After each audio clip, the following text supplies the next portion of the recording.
Hi friends, I'm your Srinivas. Okay friends, ఈ వీడియోలో దళితవాద కవిత్వమునకు సంబంధించిన ప్రధాన ప్రశ్నలు, వాటి సమాధానములు పరిశీలించుదాం ఫ్రెండ్స్.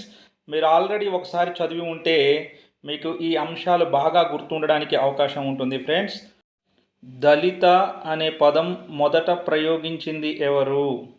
మహాత్మా జ్యోతిబా పూలే తొలుత దళిత అనే పదమును ఉపయోగించారు.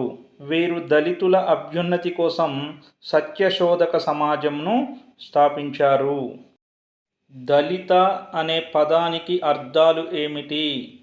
దళిత అనే పదానికి అర్థాలు ఖండించబడిన, అణచివేయబడిన, వేరు చేయబడిన, చీల్చబడిన. శ్రీకృష్ణదేవరాయలు తన ఏ గ్రంథంలో అస్పృశ్యతను ఖండించారు? శ్రీకృష్ణదేవరాయలు ఆముక్తమాల్యదలోని మాలదాసరి వృత్తాంతంలో అస్పృశ్యతను ఖండించారు. తెలుగులో తొలి దళితవాద పాట ఏది? తెలుగులో తొలి దళితవాద పాట మాలవాండ్ర పాట. మాలవాండ్ర పాటను రాసింది మంగిపూడి వెంకట శర్మ. వర్ణ వ్యవస్థను ఖండిస్తూ గులాంగిరి, పురోహితుల బండారం అనే రచనలు చేసిందెవరు? మహాత్మా జ్యోతిబా పూలే. గులాంగిరి, పురోహితుల బండారం అనే రచనలు చేసిందెవరు? మహాత్మా జ్యోతిబా ఫూలే. అస్పృశ్యత నిరసన కనిపించే గురజాడ రచనలు ఏవి? కాసులు, లవణరాజు కళ. కాసులు, లవణరాజు కళ అనే రచనల్లో అస్పృశ్యత నిరసన కనిపిస్తుంది. వీటిని రచించింది గురజాడ అప్పారావు. గుడిసెలు కాలిపోతున్నాయి అనే దళిత కావ్యం రాసింది ఎవరు? గుడిసెలు కాలిపోతున్నాయి అనే దళిత కావ్యం రాసింది బోయి భీమన్న. ఈ కావ్యమునకు 1985లో కేంద్ర సాహిత్య అకాడమీ అవార్డు కూడా లభించింది. నా గుండెల మీద కర్రలతో పచ్చబొడిచిన పేరు చుండూరు. ఇక చుండూరు నామవాచకం కాదు, సర్వనామం అన్నది ఎవరు? కలేకూరి ప్రసాద్. ఎవరతను? కలేకూరి ప్రసాద్. 12 మాసాలు పాలేరుతనమున్న పస్తులు పడిన బతుకుమాది అన్నది ఎవరు?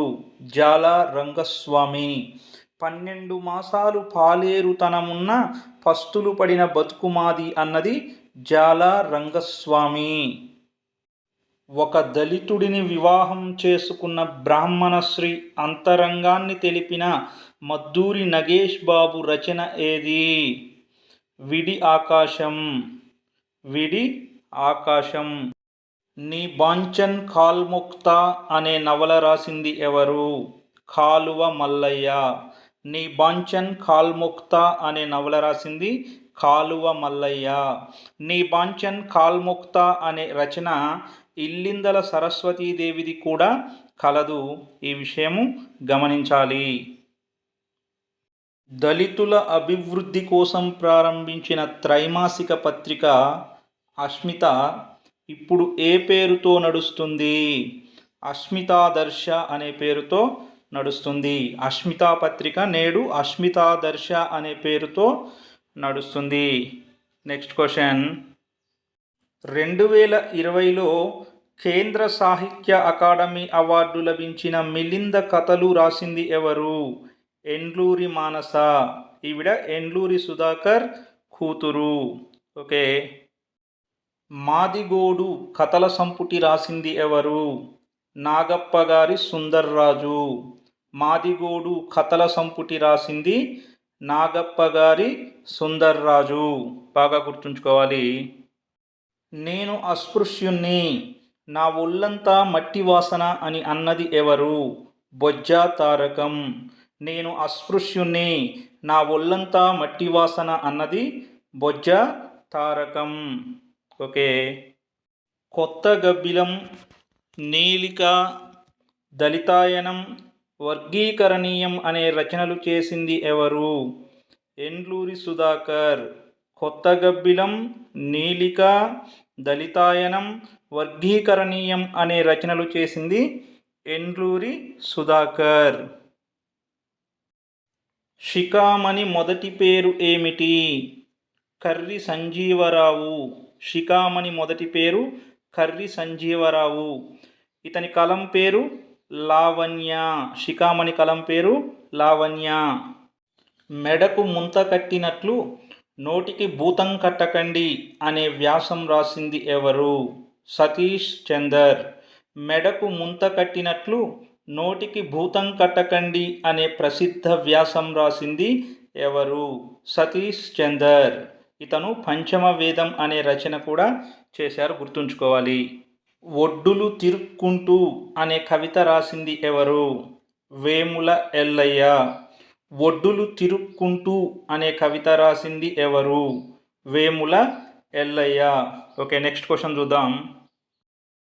వాడే అశుద్ధ మానవుడు అనే కవిత రాసింది ఎవరు? శిఖామణి. వాడే అశుద్ధ మానవుడు అనే కవిత రాసింది శిఖామణి. శిఖామణి మొదటి పేరు కర్రి సంజీవరావు. పిడికెడు ఆత్మగౌరవం కోసం అనే రచన చేసింది ఎవరు? కలేకూరి ప్రసాద్. కలేకూరి ప్రసాద్ కలం పేరు యువక. వీరు చేసినటువంటి రచన పిడికెడు ఆత్మగౌరవం కోసం. నిప్పు కణిక, రహస్య చిత్రం అనే రచనలు ఎవరివి? బన్న ఐలయ్యవి. నిప్పు కణిక, రహస్య చిత్రం అనే రచనలు చేసింది Banna Ilaiah. Okay, next question. అక్షరం ఇప్పుడు కులం తక్కువ వాడి పక్కలో కులుకుతుంది అన్న కవి ఎవరు? అక్షరం ఇప్పుడు కులం తక్కువ వాడి పక్కలో కులుకుతుంది అన్న కవి ప్రసాదమూర్తి. వీరు అవధాని గారు అవతరించండి కవితలో ఈ వ్యాఖ్యానం చేశారు. ఏలరో ఈ మాదిగ బతుకు ఎంత మొత్తుకున్నా దొరకదురా మెతుకంటూ అన్నది ఎవరు? గద్దర్. ఏలరో ఈ మాదిగ బతుకు ఎంత మొత్తుకున్నా దొరకదురా మెతుకంటూ అని అన్నది గద్దర్. గద్దర్ అసలు పేరు విఠల్ రావు. క్షణానికో దహనం, గడియకో మానభంగం, లిప్తకో హత్య చేసి మా జాడ లేకుండా చేసి ఈ పుణ్యభూమిని పునీతం చేయండి అన్నది ఎవరు? మద్దూరి నగేష్ బాబు. క్షణానికో దహనం, గడియకో మానభంగం, లిప్తకో హత్య చేసి మా జాడ లేకుండా చేసి ఈ పుణ్యభూమిని పునీతం చేయండి అని అన్నది మద్దూరి నగేష్ బాబు అనేటువంటి కవి. ఓకే.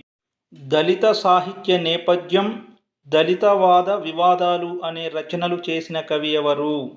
ఎస్వి సత్యనారాయణ. దళిత సాహిత్య నేపథ్యం, దళితవాద వివాదాలు అనే రచనలు చేసిన కవి ఎవరు? SV Satyanarayana. Okay, next question చూద్దాం. ఉద్యమం నెలబాలుడు అనే రచన చేసింది ఎవరు? ఉద్యమం నెలబాలుడు అనే రచన చేసింది శివసాగర్. వీరినే శివుడు, శివసాగర్ అని పిలుస్తాము. కేజీ సత్యమూర్తి అని కూడా వీరిని పిలుస్తాము. వీరు ఉద్యమం నెలబాలుడు అనే రచన చేశారు. బానిసలు, అతడు అడవిని జయించాడు, చివరి గుడిసెలు, శ్మశానం అనే రచనలు రాసింది ఎవరు? కేశవరెడ్డి. బానిసలు, అతడు అడవిని జయించాడు, చివరి గుడిసెలు, శ్మశానం అనే రచనలు రాసింది కేశవరెడ్డి. ఆమె అడవిని జయించింది అనే రచన గీతాంజలి చేశారు, గుర్తుంచుకోవాలి. దళిత కవిత్వం లలిత కవిత్వం కాదు అన్నది ఎవరు? బిఎస్ రాములు. దళిత కవిత్వం లలిత కవిత్వం కాదు అన్నది బిఎస్ రాములు. బాగా గుర్తుంచుకోవాలి. దళిత కవిత్వంలో సూటిదనం, తాజాదనం, కరుకుదనం ఉండటం వల్ల వ్యక్తీకరణలో జీవం ఉట్టిపడుతుంది అని పేర్కొన్నది ఎవరు? జి లక్ష్మీ నరసయ్య. దళిత కవిత్వంలో సూటిదనం, తాజాదనం, కరుకుదనం ఉండడం వల్ల వ్యక్తీకరణలో జీవం ఉట్టిపడుతుంది అని పేర్కొన్నది G Lakshmi Narasayya. Okay, next question చూద్దాం ఫ్రెండ్స్. జాతికి వెన్నెముక యనందగు నంత్యజాతులను సంగమునకు దూరము చేసి మనకు గాని వారిగా చేసుకొనుట కన్నా ఆత్మహత్య వేరొండు లేదు అన్న కవి ఎవరు? మంగిపూడి వెంకట శర్మ గారు నిరుద్ధ భారతంలో ఈ విధంగా అన్నారు.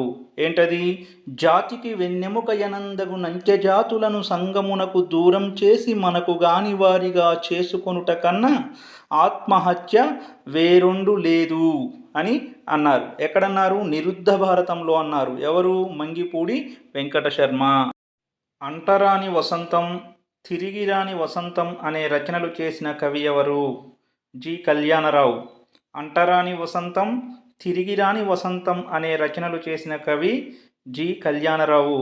అంటరాని వసంతం అనేది ఒక ప్రముఖ నవల, గుర్తుంచుకోవాలి. మాస్టార్జీ అసలు పేరు ఏమిటి? మాస్టార్జీగా పేరు పొందినటువంటి కవి యొక్క అసలు పేరు గంగాధరి శ్రీరాములు. వీరు సినీ గేయ రచయిత మరియు దళిత కవి. జననాట్య మండలిలో కూడా క్రియాశీలంగా వీరు పాల్గొన్నారు. అందుకో దండాలు బాబా అంబేద్కరా అనే పాట రాసింది ఎవరు? మాస్టార్జీ. మాస్టార్జీ అసలు పేరు ఏమని చెప్పుకున్నాము? Gangadhari Sriramulu. Okay, next question. దళిత మేనిఫెస్టోను ప్రకటించింది ఎవరు? దళిత మేనిఫెస్టోను ప్రకటించింది సలంద్ర లక్ష్మీనారాయణ. వీరు సెంట్రల్ యూనివర్సిటీ విద్యార్థులతో కలిసి దళిత మేనిఫెస్టోను ప్రకటించారు. ఇంట్లో పురుషాహంకారం ఒక చెంప చెల్లుమనిపిస్తే వీధిలో కులాధిపత్యం రెండో చెంప పగలగొడుతుంది అని అన్నది ఎవరు? చల్లపల్లి స్వరూపారాణి. వీరు మంకెన పువ్వు కవితలో ఈ విధంగా వ్యాఖ్యానించారు. నెక్స్ట్ క్వశ్చన్ చూద్దాం. చిక్కనవుతున్న పాటకు దళిత కవిత్వ ఎజెండా పేరుతో ముందు మాట రాసింది ఎవరు? జి. లక్ష్మీ నరసయ్య. చిక్కనవుతున్న పాటకు దళిత కవిత్వ ఎజెండా పేరుతో ముందు మాట రాసింది ఎవరు? G. Lakshmi Narasayya. Okay friends, మేము చేస్తున్నటువంటి వీడియోలు కనుక మీకు నచ్చినట్లయితే తప్పకుండా మా వీడియోలకి లైక్ చేసి షేర్ చేయండి. ఫస్ట్ టైం మా యొక్క ఛానల్ని వీక్షిస్తూ ఉన్నట్లయితే తప్పకుండా మా ఛానల్ని సబ్స్క్రైబ్ చేసుకొని గంట సింబల్ నొక్కండి ఫ్రెండ్స్.